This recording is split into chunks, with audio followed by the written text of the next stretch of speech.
नमस्कार, आप देख रहे हैं प्योर पॉलिटिक्स, साथ में आपके शिखा ठाकुर। झारखंड विधानसभा चुनाव 2024 के आखिरी चरण में कुथांचल के 16 सीट और कोल्हान के 18 सीटों पर मतदान होगा और इन सीटों पर क्या है सियासी समीकरण और किन नेताओं की किस्मत दांव पर है, इस सब की जानकारी हम आपको देंगे।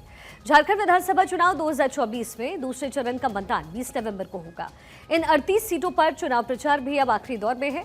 सभी पार्टियां आखिरी चरण का प्रचार खत्म होने से पहले पूरी ताकत झोंक रही है और अपनी बात पहुंचाने की कोशिश लोगों तक कर रही है।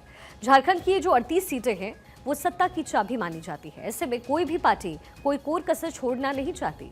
28 सीटों पर एनडीए और इंडिया गठबंधन के बीच सीधा मुकाबला, जबकि 10 सीटें ऐसी हैं जहां पर त्रिकोणीय मुकाबला माना जा रहा है। झारखंड विधानसभा चुनाव 2024 में सबकी नजरें सीएम हेमंत सोरेन की सीट बरहेट पर है। यहां पर सीएम को टक्कर देने के लिए बीजेपी ने अपने कार्यकर्ता गमालियन हिब्राहिम को मैदान में उतारा है। हालांकि बरहेट सीट हेमंत सोरेन के लिए सेफ मानी जा रही है, क्योंकि तकरीबन 4 दशकों से ये जेएमएम का गढ़ रहा। गांडेय विधानसभा सीट पर कल्पना सोरेन का मुकाबला मुनिया देवी से है। कल्पना सोरेन ने यहां पर इसी साल हुए उपचुनाव में शानदार जीत हासिल की और इसके बाद से ही कल्पना सोरेन यहां पर एक्टिव नजर आई। दुमका में बसंत सोरेन को कड़ी टक्कर का सामना करना पड़ रहा है। यहां से उनके सामने है पूर्व सांसद सुनील सोरेन। दुमका को यूं तो जेएमएम का गढ़ माना जाता है। सुनील सोरेन दुमका के सांसद भी रहे हैं। ऐसे में इस सीट पर बसंत को चुनौती का सामना करना पड़ रहा है। हालांकि अगर कोई उलटफेर होता है तो इसे हेमंत की बड़ी हार के तौर पर भी देखा जाएगा।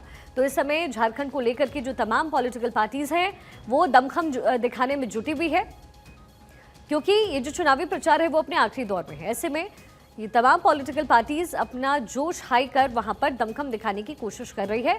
अब यानी अगले फेज में यानी 20 को जो चुनाव होना है उसमें झारखंड की 38 सीटों पर मुकाबला होना है, जहां पर 28 सीटें ऐसी हैं जिसमें बीजेपी और जेएमएम के बीच में सीधा मुकाबला, वहीं 10 सीटें ऐसी जहां पर त्रिकोणीय ये पूरा मुकाबला होता हुआ नजर आ रहा है।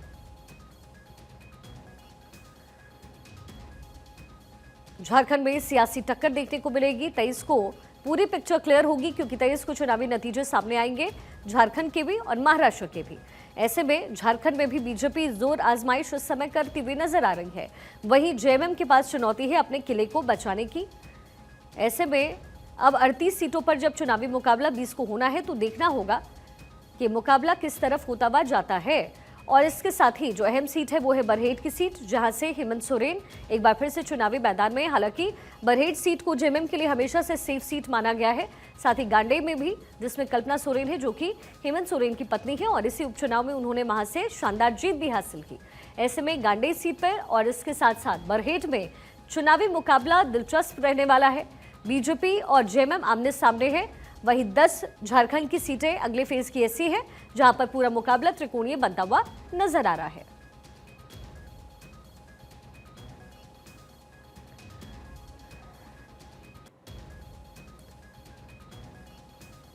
तो झारखंड में सियासी टक्कर होने वाली है। अगले फेज का चुनाव 20 को होना है, यानी परसों ये चुनावी मुकाबला होना है। कुल 38 सीटें बची हैं अब झारखंड की, जिस पर सेकेंड फेज की ये वोटिंग होनी है, जिसमें खुद हेमंत सोरेन की भी सीट है बरहेट सीट।